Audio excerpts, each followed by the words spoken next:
Jésus est-il ressuscité? Les débats entre chrétiens et non-chrétiens sont nombreux.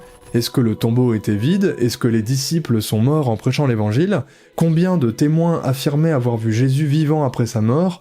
Toutes ces questions sont passionnantes, mais bien souvent on perd de vue un élément essentiel, un point de méthode qui remet pas mal en question la plausibilité de la résurrection.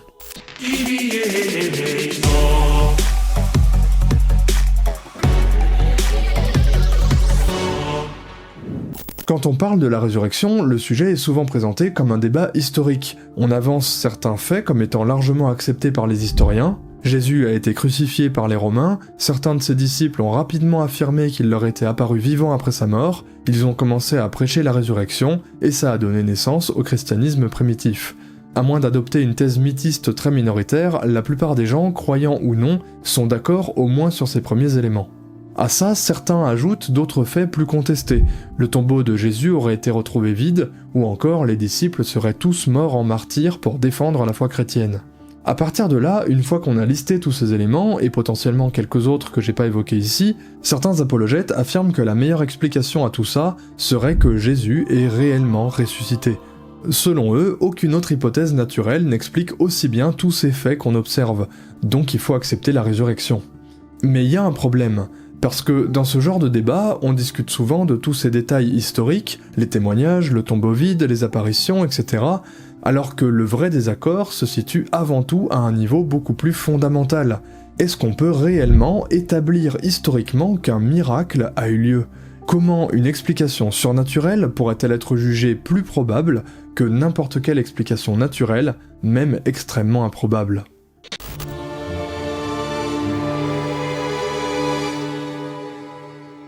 Les historiens essaient de reconstituer le passé à partir de sources imparfaites, des textes, des témoignages, parfois des objets ou des traces archéologiques, et à partir de ces éléments, ils cherchent l'explication la plus plausible de ce qu'on observe.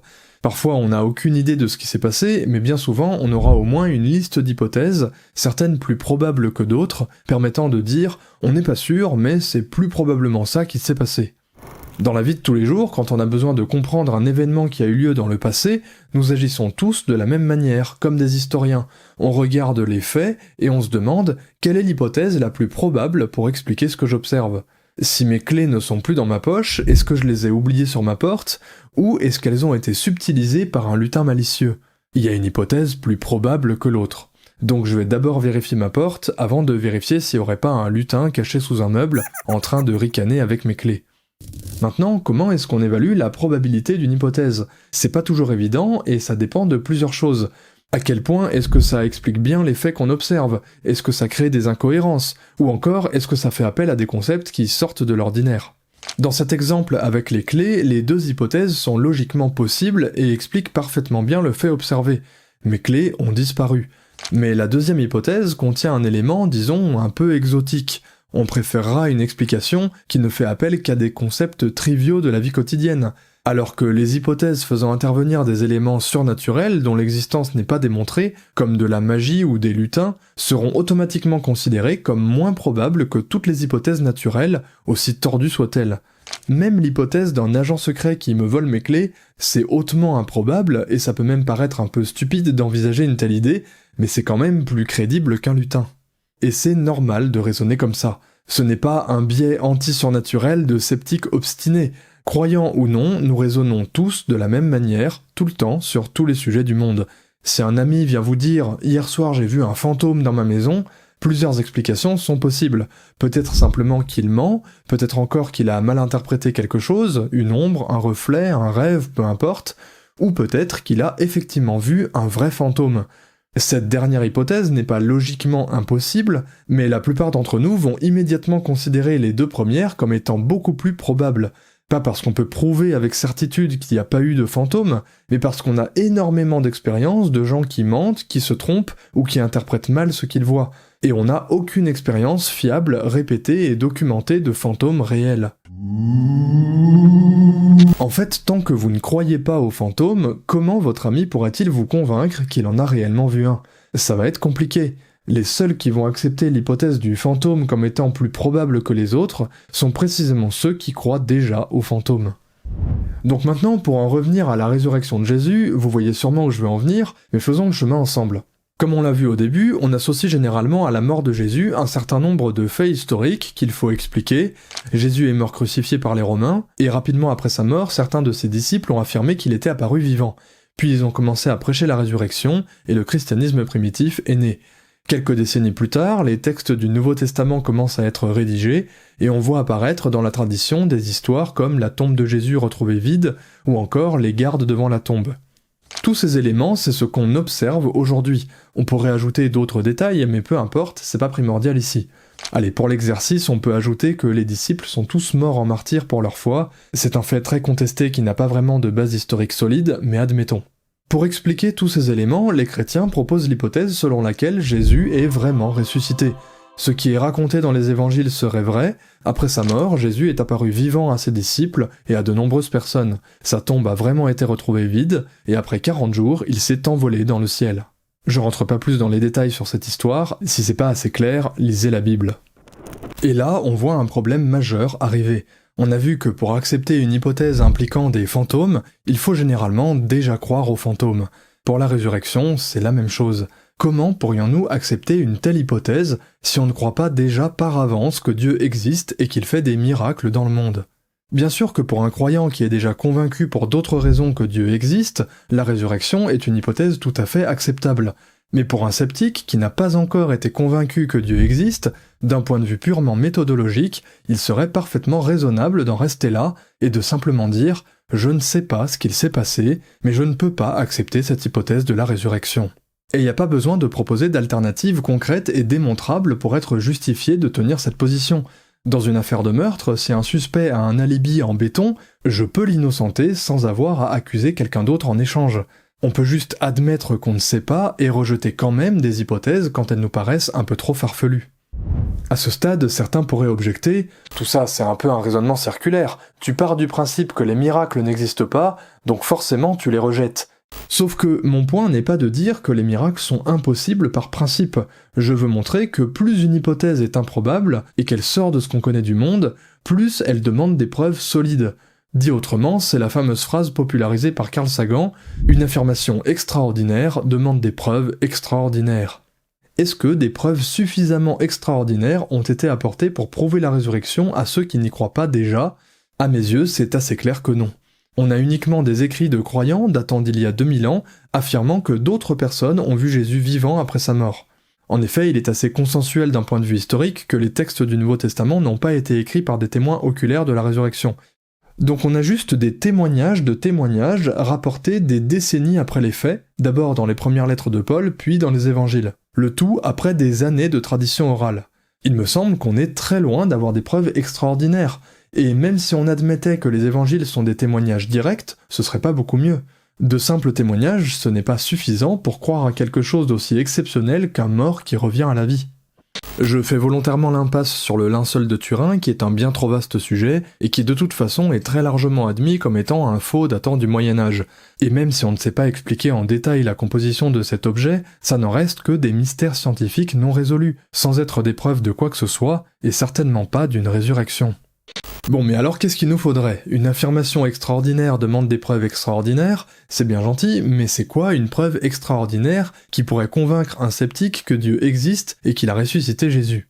Eh bien, pour avoir la réponse à cette question, il suffit de se demander qu'est-ce qui pourrait vous convaincre que les fantômes existent ? Si vous croyez déjà aux fantômes, remplacés par licornes, reptiliens ou n'importe quoi d'autre qui vous paraît insensé et à quoi vous ne croyez pas. On a déjà des millions de témoignages de gens qui disent avoir vu des fantômes, on a des dizaines de milliers de vidéos dans lesquelles, paraît-il, on voit des fantômes, mais pour la plupart d'entre nous, chrétiens inclus, cette montagne de preuves ne suffit pas, parce que ce n'est pas assez extraordinaire pour accepter que des êtres éthérés enveloppés d'un drap blanc errent dans les rues et dans les maisons. Tous ces millions de gens qui témoignent peuvent très bien se tromper ou mentir, influencés par une croyance folklorique largement répandue. Toutes ces vidéos peuvent être truquées, trop floues ou pas assez explicites. Ce sont des explications naturalistes tout à fait crédibles et même très probables, c'est donc bien normal de ne pas être convaincu de l'existence des fantômes, malgré toutes ces preuves. Pour avoir un niveau de preuve suffisamment extraordinaire pour convaincre même les plus sceptiques que les fantômes existent, Il faudrait qu'on commence à tous croiser des fantômes régulièrement, de manière documentée, filmée clairement, observable par n'importe qui, tous les jours en sortant de chez soi. Ça deviendrait tellement ordinaire que l'inexistence des fantômes deviendrait beaucoup plus difficile à défendre que leur existence. Pour Dieu et la résurrection, c'est le même principe. Il faudrait que les miracles et les résurrections fassent tellement partie de notre quotidien qu'on ne pourrait pas raisonnablement douter de leur possibilité. Et il faudrait des dizaines de sources historiques, toutes confirmant la résurrection de Jésus, provenant de Romains et de Juifs qui l'auraient vu vivant après sa mort. Ce serait bien le minimum. Mais on n'a rien de tout ça. On a juste quelques textes de croyants affirmant qu'il a existé quelques témoins. On est loin, très loin d'avoir des preuves extraordinaires. On a uniquement des preuves qui, aux yeux d'un sceptique, sont du même niveau que celles qu'on a pour les fantômes. Donc l'hypothèse de la résurrection de Jésus ne devient réellement plausible que si on accepte par avance un cadre dans lequel Dieu existe et où les miracles sont possibles, voire même probables. Croire en Dieu, c'est une manière de considérer que la résurrection n'est pas si extraordinaire que ça, parce que Dieu peut faire des miracles, et donc que les preuves n'ont pas besoin d'être extraordinaires non plus. Quelques témoignages peuvent suffire. Donc tant qu'on n'a pas d'abord montré que Dieu existe et que les miracles sont possibles, ça va être très difficile de prouver à un sceptique qu'un miracle spécifique comme la résurrection a eu lieu indépendamment de tout le reste. Et j'insiste sur le fait que réfléchir ainsi, ce n'est pas un biais sceptique, naturaliste, antithéiste ou anti-surnaturel. Comme on l'a vu plus tôt, les chrétiens aussi raisonnent exactement de la même manière sur tous les autres sujets imaginables qui ne sont pas le christianisme. Personne n'accepte sans broncher une hypothèse impliquant des lutins, des fantômes ou des extraterrestres volant dans leur soucoupe pour expliquer quoi que ce soit. Tant qu'on n'a pas de preuves réellement extraordinaires de ces phénomènes-là, on n'y croit pas, et ça nous paraît tous très bien de raisonner comme ça. Alors pourquoi faudrait-il faire une exception pour le christianisme et pour la résurrection de Jésus ? Alors en théorie, la vidéo pourrait s'arrêter sur ça. Dès qu'une hypothèse implique des entités ou des phénomènes surnaturels dont l'existence n'est pas déjà admise, elle ne sera jamais convaincante, même en l'absence d'explications naturelles. Mais je suis bien conscient que c'est pas très satisfaisant pour tout le monde, donc pour vraiment se convaincre que cette position est légitime, si Jésus n'est pas ressuscité, on a quand même envie d'avoir au moins une vague idée de ce qui s'est réellement passé.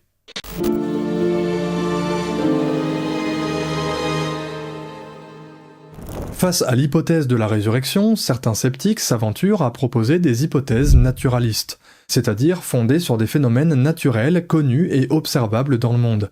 Des erreurs, des hallucinations, parfois du mensonge ou encore des mécanismes de psychologie sociale.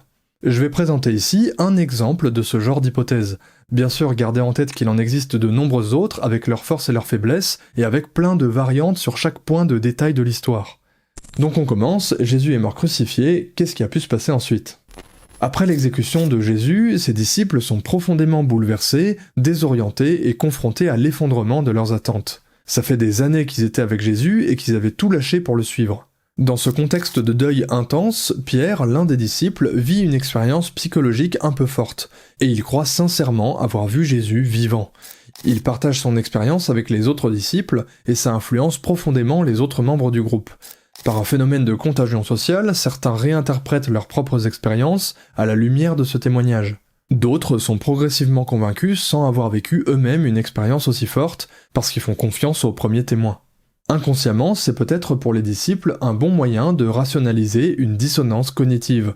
Jésus était censé être le Messie, mais il est mort d'une manière soudaine et humiliante. L'idée de la résurrection est donc plus que bienvenue, car ce serait une solution pour que Jésus sorte glorieux de tout ça. Certains disciples ne sont pas convaincus et ne suivent pas le mouvement, ce qui explique pourquoi ils disparaissent de l'histoire connue après la mort de Jésus. Peu à peu, la conviction que Jésus est vivant se diffuse, la croyance en la résurrection s'enracine et transforme le désespoir des disciples en certitude et en mission d'évangélisation. Il faut absolument que le monde soit au courant. Et ainsi, le christianisme primitif est né. Les disciples sont sincères, ils se mettent à prêcher la résurrection, et ils peuvent aller jusqu'à mourir pour défendre cette croyance. Quant à la tombe de Jésus retrouvée vide, ce n'est pas un fait historique incontesté à expliquer ici, mais on peut toujours imaginer que des gens ont déplacé le corps de Jésus pour une raison inconnue, pour l'ensevelir ailleurs ou autre.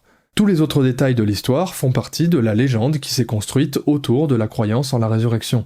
La tombe retrouvée vide peut faire partie de la légende si c'est pas vraiment arrivé, mais aussi les récits d'apparitions à de nombreuses personnes, saint Thomas qui doute et qui touche les plaies de Jésus, les gardes romains qui protégeaient la tombe, les anges devant la tombe, etc. La présence de ces histoires dans les évangiles s'explique très bien dans le cadre d'une tradition orale qui évolue au fil des ans et qui ajoute des anecdotes au récit initial. C'est précisément ce qu'on observe pour d'autres religions du monde, donc on peut tout à fait supposer qu'il s'est passé sensiblement la même chose pour le christianisme. Et voilà, fin de l'histoire. Évidemment, pour montrer en quoi cette hypothèse naturaliste répond bien à toutes les objections, il faudrait une vidéo d'1 heure rien que sur ça, mais c'est pas vraiment le sujet ici. Tout ce qu'il faut remarquer pour l'instant, c'est que cette hypothèse n'implique que des choses d'une banalité désarmante. Une unique expérience religieuse comme il en existe plein d'autres de manière naturelle, des gens qui se trompent ou qui surinterprètent, et une rumeur qui prend de l'ampleur au fil de sa propagation. Pas besoin d'hallucinations collectives ou de grandes machinations orchestrées par les disciples. Donc cette hypothèse naturaliste explique très bien les faits qu'on observe, et elle me semble personnellement plutôt crédible. Si cette hypothèse vous semble au contraire très tirée par les cheveux, demandez-vous si ce n'est pas avant tout parce que vous n'y êtes pas habitué. On ne parle quasiment jamais de ce genre d'hypothèse dans les milieux chrétiens, alors que la résurrection y est considérée comme admise et fondamentalement nécessaire. Mais si c'était l'inverse, quand vous avez appris toute votre vie que le christianisme était apparu avec le scénario que je viens de décrire, ça vous semblerait tout à fait plausible, et n'importe qui arrivant avec l'idée nouvelle que Jésus serait peut-être vraiment ressuscité, vous paraîtrait complètement fou. Donc ne préjugez pas trop vite ici de la pertinence d'une hypothèse, et voyons ensemble la suite. Maintenant qu'on a les deux hypothèses sous les yeux, il faut les départager. Nous n'avons aucune preuve directe ni de l'une ni de l'autre. On n'a pas de caméra qui a filmé ce qui s'est passé. Tout ce que nous avons, ce sont les faits historiques qu'on a listés et les textes du Nouveau Testament. Les deux hypothèses semblent bien expliquer les faits en question, donc à ce niveau-là c'est bon, mais qu'en est-il de leur probabilité ? On a d'un côté une hypothèse naturaliste, certes un peu surprenante, mais ne faisant intervenir que des éléments naturels plutôt simples et déjà observés de nombreuses fois, et de l'autre, on a un miracle qui va à l'encontre de tout le fonctionnement habituel du monde. Normalement, en l'absence d'autres éléments, l'hypothèse de la résurrection devrait sembler infiniment moins probable que l'hypothèse naturaliste. Bien sûr qu'il y a des choses un peu étonnantes et même improbables dans l'hypothèse naturaliste présentée ici. Le fait que Pierre ait pu se convaincre d'avoir vu Jésus vivant au point de lancer un tel mouvement, le fait que des gens auraient déplacé le corps de Jésus hors de sa tombe pour une raison inconnue, ou encore, si la tombe n'a jamais été vide, comment est apparu le récit des femmes qui découvrent la tombe vide dans les évangiles ? Pourquoi avoir écrit une telle chose ? Tout ça est un peu étonnant, mais quand même pas au point de dire que ça en devient littéralement impossible et que seule une hypothèse surnaturelle deviendrait crédible.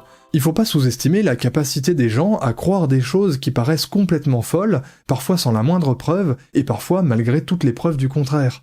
Même de nos jours, de nombreux gourous parviennent à convaincre des millions de gens qu'ils font des miracles, qu'ils communiquent avec la grande vérité cosmique, ou qu'ils sont une incarnation divine. On peut voir des milliers de témoignages d'apparitions post-mortem de ces figures spirituelles, qui renforcent les récits au fil des décennies. Et ce malgré le fait que certains sont clairement des imposteurs démasqués publiquement depuis longtemps.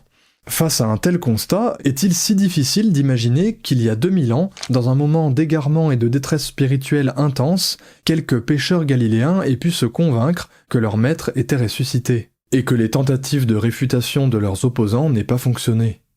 Il faut aussi se rappeler qu'on est en train de chercher une explication à l'apparition de la plus grande religion du monde. Ce ne serait pas si surprenant qu'une telle explication fasse intervenir quelques phénomènes un peu improbables, sinon on verrait un nouveau christianisme apparaître toutes les semaines. Et surtout, il ne faut pas oublier que dans cette histoire, les sceptiques comme les croyants, nous sommes tous en train de spéculer. Historiquement, nous n'avons aucune idée de ce qui s'est réellement passé précisément. Quand est apparue la croyance en la résurrection ? Chez qui ? De quelle manière ? Comment la rumeur s'est propagée ? Sous quelle forme ? À partir de quand les membres d'une autorité juive ont commencé à prendre au sérieux le christianisme primitif au point de vouloir le réfuter ? Quelle était leur état psychologique et leur motivation précise à ce moment-là ? Est-ce que Ponce Pilate, qui a fait exécuter Jésus, en a entendu parler ? Est-ce qu'il a eu une réaction ? Est-ce qu'il a échangé avec les autorités juives à ce sujet ? Et est-ce que ça a provoqué quelque chose ? Je pourrais continuer d'énumérer des dizaines de questions de ce genre-là, et on n'a aucune réponse précise à tout ça. Or, dans les réponses à toutes ces questions se trouve peut-être justement une explication à comment le christianisme a pu apparaître et se propager. Mais au lieu de vraies réponses, on a juste, parfois, de vagues idées spéculatives. Dans un tel flou historique, on ne peut quand même pas conclure de manière péremptoire qu'on aurait éliminé toutes les possibilités naturelles et que forcément un miracle a eu lieu. Ce n'est pas raisonnable.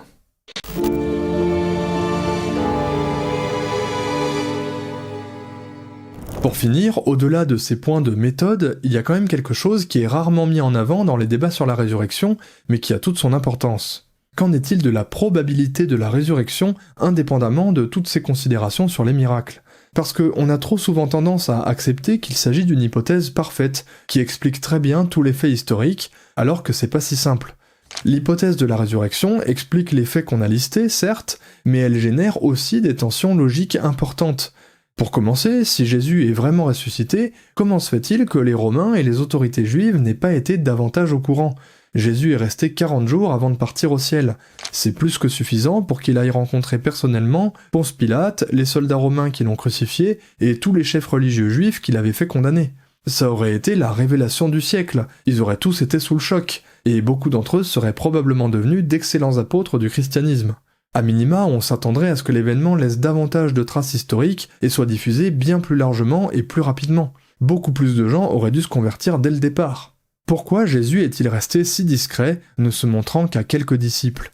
Comme par hasard. Et à une foule de 500 personnes anonymes d'après Paul. Si le but de Dieu est que les gens croient en lui et évitent l'enfer, pourquoi ralentir ainsi l'expansion du christianisme alors que ça cause la perte de nombreuses personnes ? Et d'ailleurs, on a un problème similaire sur cette durée des 40 jours. Pourquoi Jésus est-il resté aussi peu de temps après sa résurrection ? 40 jours, ça semble être pile le moment où, face à la rumeur grandissante de la résurrection, des gens devaient commencer à demander des preuves avec insistance, et là, ah non, désolé, il vient de partir. Il s'est envolé. Littéralement d'ailleurs. Comme par hasard. Que Dieu vous bénisse et vous garde. C'est quand même un peu gros, ça tombe vachement bien.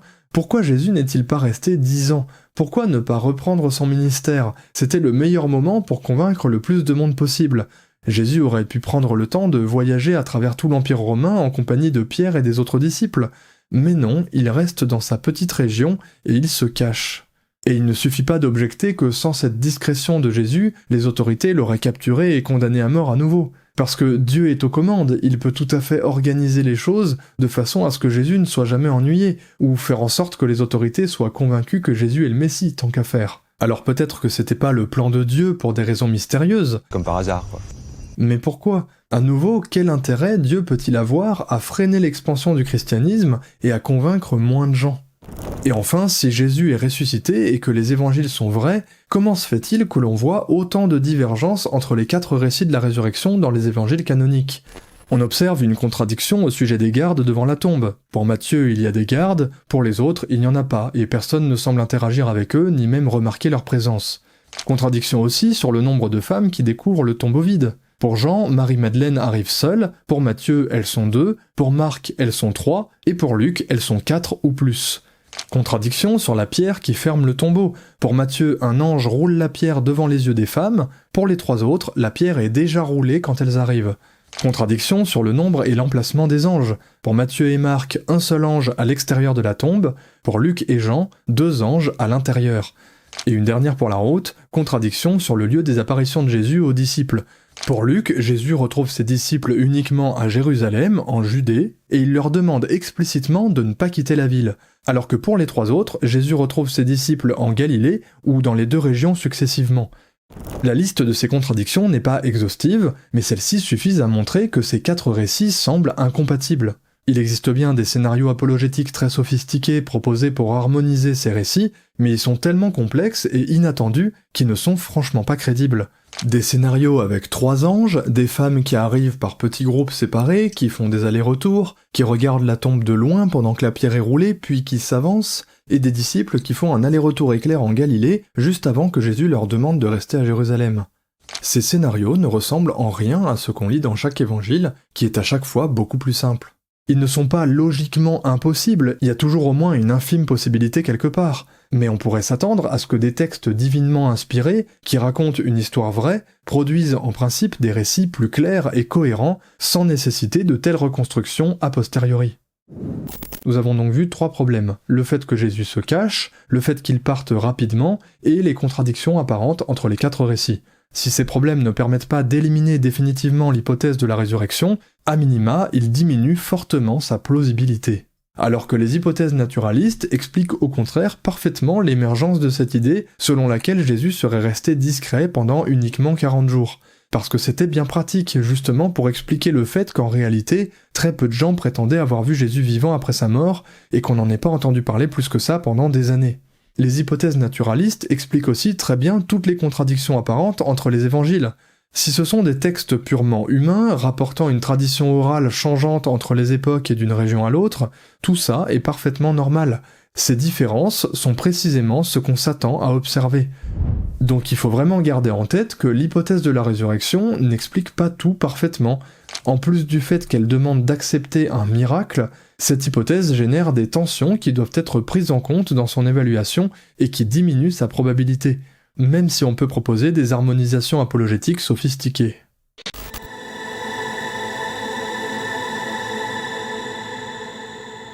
Alors on a parcouru beaucoup de choses, mais au fond, l'idée centrale est assez simple. Quand on essaie de comprendre un événement du passé, on ne cherche pas une explication parfaite, ni une certitude absolue. On cherche uniquement l'explication la plus probable compte tenu de ce qu'on sait déjà du monde. La résurrection implique un événement qui va à l'encontre de tout ce que nous savons sur le fonctionnement du monde, et qui crée des tensions logiques supplémentaires. Pour accepter une telle hypothèse, il ne suffit pas qu'elle explique bien certains faits.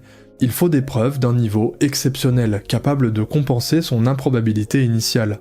Or, ce niveau de preuve, à mes yeux, on ne l'a tout simplement pas, même pas un tout petit peu. Alors qu'à l'inverse, les hypothèses naturalistes que proposent les sceptiques me paraissent tout à fait plausibles, et elles ne font appel qu'à des mécanismes que l'on comprend et qu'on observe régulièrement. Donc il s'agit pas ici de faire des grandes spéculations dans le vide. Même si on ne sait pas exactement ce qui s'est passé après la mort de Jésus, il me semble plus raisonnable, d'un point de vue méthodologique, de penser que la vérité se situe quelque part dans ce type d'explication naturaliste, plutôt que d'accepter un miracle. Une dernière parenthèse parce que c'est toujours mieux quand c'est explicite, vous ne m'avez jamais entendu affirmer dans cette vidéo que Jésus n'est pas ressuscité. Je serais bien incapable de le prouver. Je dis uniquement que, d'un point de vue méthodologique, au vu des preuves à notre disposition, il me semble plus raisonnable de privilégier les hypothèses naturalistes, sans forcément se prononcer sur ce qu'il s'est passé précisément. Les possibilités sont nombreuses. Ces raisonnements ne s'appliquent pas uniquement à la résurrection, ils s'appliquent à tous les miracles sans exception. Que ce soit des apparitions, des guérisons inexpliquées, des phénomènes paranormaux ou des événements religieux extraordinaires, la logique reste la même. Tant qu'on ne dispose pas de preuves extrêmement solides pour établir qu'un phénomène sort réellement du cadre naturel, il est toujours plus rationnel de privilégier une explication compatible avec ce que l'on connaît déjà du monde. De manière encore plus générale, on peut aussi remarquer que c'est le fonctionnement de la science. Heureusement que les scientifiques recherchent d'abord une explication naturelle pour expliquer les phénomènes qu'on observe dans le monde, même pour les plus étonnants. Si nous nous étions contentés de dire « c'est Dieu qui l'a fait » pour expliquer les éclairs, les étoiles ou la complexité de la vie, nous n'aurions pas découvert grand-chose. Privilégier les hypothèses naturalistes ne constitue pas un rejet systématique du surnaturel. C'est simplement une manière cohérente et prudente de former ses croyances. Et c'est précisément cette méthode que nous utilisons tous au quotidien, sur tous les sujets, sauf parfois lorsqu'il est question de nos croyances les plus chères.